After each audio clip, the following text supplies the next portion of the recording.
Hello everyone, it's Captain here. Um, Today is a monumental day, considering that today, May 12th, 2025, marks the official 80th anniversary of Thomas the Tank Engine. Considering I am a Thomas YouTuber, it felt probably right to read one of the books. So, I am going to be reading the Railway series' first book, The Three Railway Engines, written by Reverend W. Awdry. Three Railway Engines by Reverend W. Awdry, with illustrations by C. Reginald Dalby. Edward's Day Out. Once upon a time, there was a little engine called Edward. He had lived in a shed with 5 other engines. They were all bigger than Edward, and they boasted about it. "The driver won't choose you again," they said. "He wants big and strong engines like us." Edward had not been out for a long time. He began to feel sad. Just then, the driver and fireman came along to start work. The driver looked at Edward. "Why are you sad?" he asked. "Would you like to come out today?" "Yes, please," said Edward. So the fireman lit his fire and made a nice lot of steam. Then the driver pulled the lever, and Edward puffed away. He whistled. "Look at me now!" The others were very cross at being left behind. Away went Edward to go get some coaches. "Be careful, Edward," said the coaches. "Don't bump and bang us like the other engines do." So Edward came up to the coaches very, very gently, and the shunter fastened the coupling. "Thank you, Edward," said the coaches. "That was kind. We are glad you're taking us today." And they went to the station where the people were waiting. Whistled Edward. "Get in quickly, please." So the people got in quickly, and Edward waited happily for the guard to blow his whistle and wave his green flag. He waited, and there was no whistle, no green flag. "Where is that guard?" Edward was getting anxious. The driver and fireman asked the station master, "Have you seen the guard?" "No," he said. They asked the porter, "Have you seen the guard?" "Yes, last night," said the porter. Edward began to get cross. "Are we ever going to start?" Just then a little boy shouted, "Here he comes!" And there the guard was running down the hill with his flags in one hand and his sandwich in the other. He ran onto the platform, blew his whistle, and jumped into his van. Edward puffed out, and he did have a happy day. All the children ran to wave as he went past. He met old friends at all of the stations, and he worked so hard that the driver promised to take him out again the next day. "I'm going out again tomorrow," he told the other engines that night in the sheds. "What do you think of that?" But he didn't hear what they thought, for he was so tired and happy that he'd fall asleep at once. Edward and Gordon. One of the engines in Edward's shed was called Gordon. He's a very big and very proud engine. "You watch me this afternoon, little Edward," he boasted, "as I rush through with the express. That will be a splendid sight for you." Just then the driver pulled the lever. "Goodbye, little Edward," said Gordon. He puffed away. "Look out for me this afternoon." Edward went off to do some shunting. Edward liked shunting. It was fun playing with freight cars and trucks. He would come up quietly and give them a push, or give them a pull. "Oh, oh, oh, oh, oh!" screamed the trucks. "Whatever is happening?" When he would stop, the silly trucks would go bump into one another. "Ow! Oh! Ow! Ow!" they cried. Edward pushed them until they were running nicely, and when they weren't expecting it, he would stop. One of them would be sure to run onto the other line. Edward played till there were no more trucks, and he stopped to rest. Presently, he heard a whistle. Gordon came puffing along very slowly and very crossly. Instead of nice shining coaches, he was pulling a lot of very dirty coal trucks. "A goods train, a goods train, a goods train," he grumbled. "The shame of it, the shame of it, the shame of it." He went slowly through with the trucks clattering and banging behind him. Edward laughed and went to find some more trucks. Soon afterward, a porter came and spoke to his driver. "Gordon can't get up the hill. Will you take Edward and push him, please?" They found Gordon halfway up the hill and very cross. His driver and fireman were talking to him severely. "You're not trying," they told him. "I can't do it," said Gordon. "The noisy trucks hold an engine back so. If there were coaches now, clean, sensible things that come quietly, that would be different." Edward's driver came up. "We've come to push," he said. "No use at all," said Gordon. "You wait and see," replied Edward's driver. They brought the train back down to the bottom of the hill. Edward came up behind the brake van and was ready to push. "I'm ready," said Edward. "No good," grumbled Gordon. The guard blew his whistle, and they pulled and pushed as hard as they could. "I can do it, I can do it, I can't do it, I can't do it, I can't do it," puffed Gordon. "I will do it, I will do it, I will do it," puffed Edward. "I can't do it, I will do it, I can't do it, I will do it, I can't do it, I will do it," they puffed together. Edward pushed and puffed and pushed as hard as ever he could. And almost before he realized it, Gordon found himself at the top of the hill. "I've done it, I've done it, I've done it," he said proudly, and forgot all about kind Edward pushing behind. He didn't wait to say thank you, but ran on so fast that he passed 2 stations before his driver could make him stop. Edward had pushed so hard that when he got to the top, he was out of breath. Gordon ran on so fast that Edward was left behind. The guard waved and waved, but Edward couldn't catch up.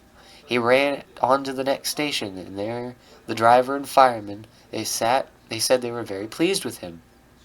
The fireman gave him a nice long drink of water, and the driver said, "I'll get out my paint tomorrow and give you a beautiful new coat of blue with red stripes. Then you'll be the smartest engine in the shed." Isn't that sweet? Sad story of Henry. Once, an engine attached to a train was afraid of a few drops of rain. He went into a tunnel, squeaked through his funnel, and never came out again.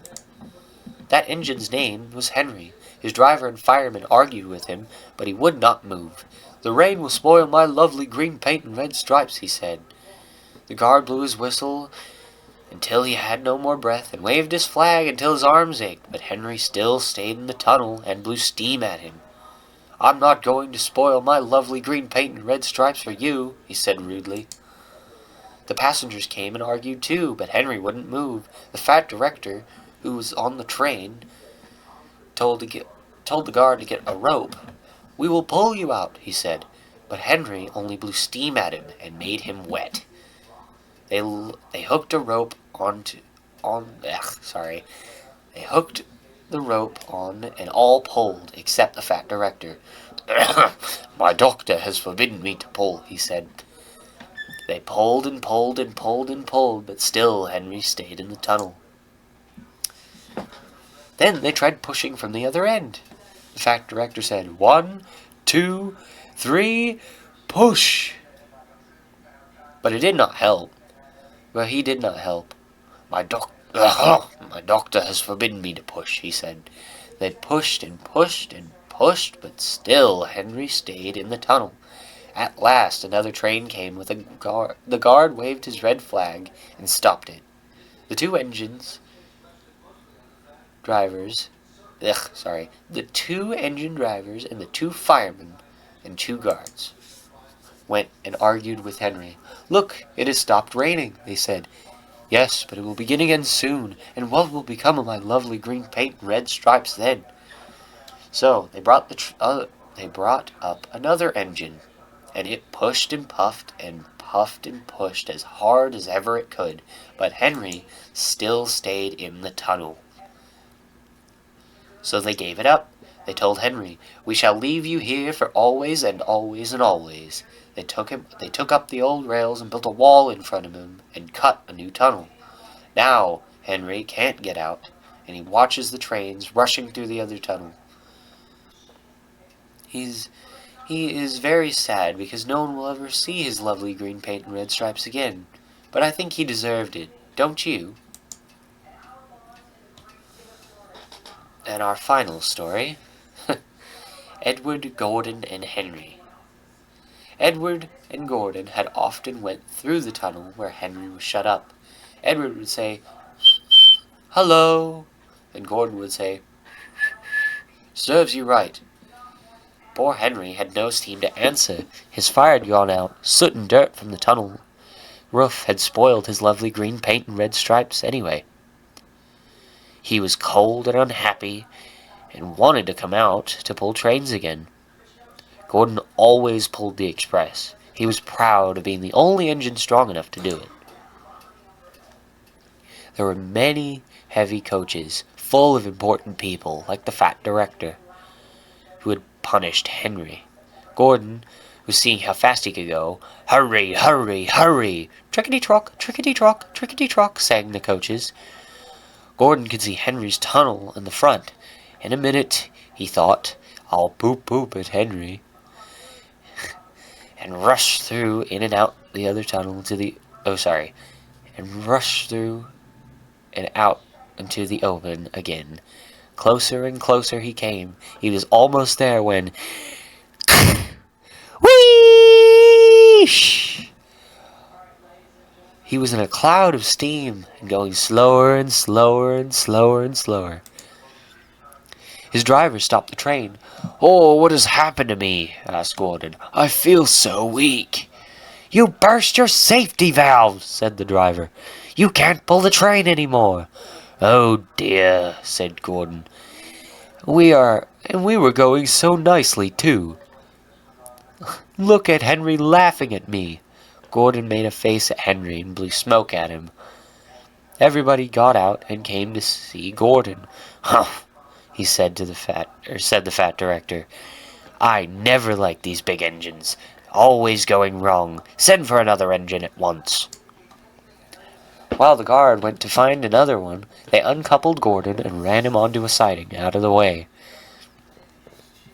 The only engine left in the shed was Edward. "I'll come and try," he said. Gordon saw him coming. "That's no use," he said. "Edward can't pull the train." Edward puffed and puffed and pulled and puffed, but he could not move the heavy coaches. "I told you so," said Gordon rudely. "Why not let Henry try?" "Yes," said the fat director, "I will." "Will you help pull this train, Henry?" "Yes," he asked. He asked. "Yes," said Henry. So Gordon's driver and fireman lit his fire. Some plate layers broke down the wall and put back the rails. And when he was steamed up, Henry puffed out. He was dirty. His boiler was black and covered in cobwebs. "Oh, I'm stiff. Oh, I'm stiff," he groaned. "You'd better have a run to ease your joints and find a turntable," said the fat director kindly.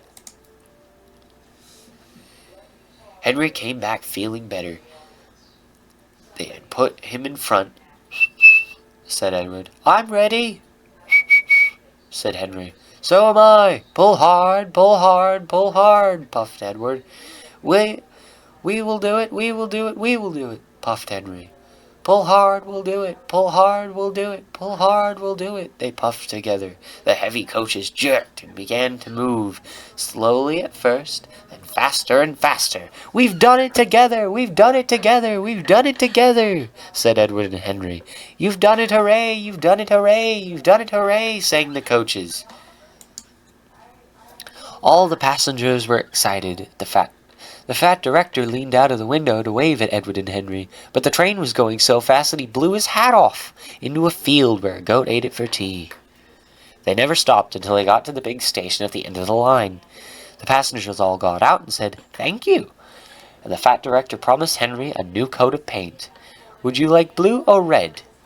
"Yes." "Would you like blue and red?" "Yes, please," said Henry. Then I'll be like Edward." Edward and Henry went home quickly on their Edward and Henry went home quietly, and on their way they helped Gordon back to the shed. All three engines are now great friends. Wasn't Henry pleased when he had his new coat?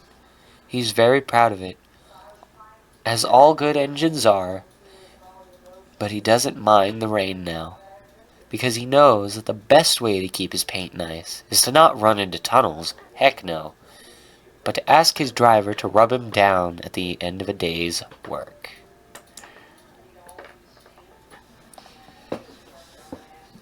The Three Railway Engines by Reverend W. Awdry. Thank you all for listening, and I hope you all have a splendid day. Please like, share, subscribe, and drop your opinion in the comments. Have a awesome afternoon, or morning, or wherever in the world you are.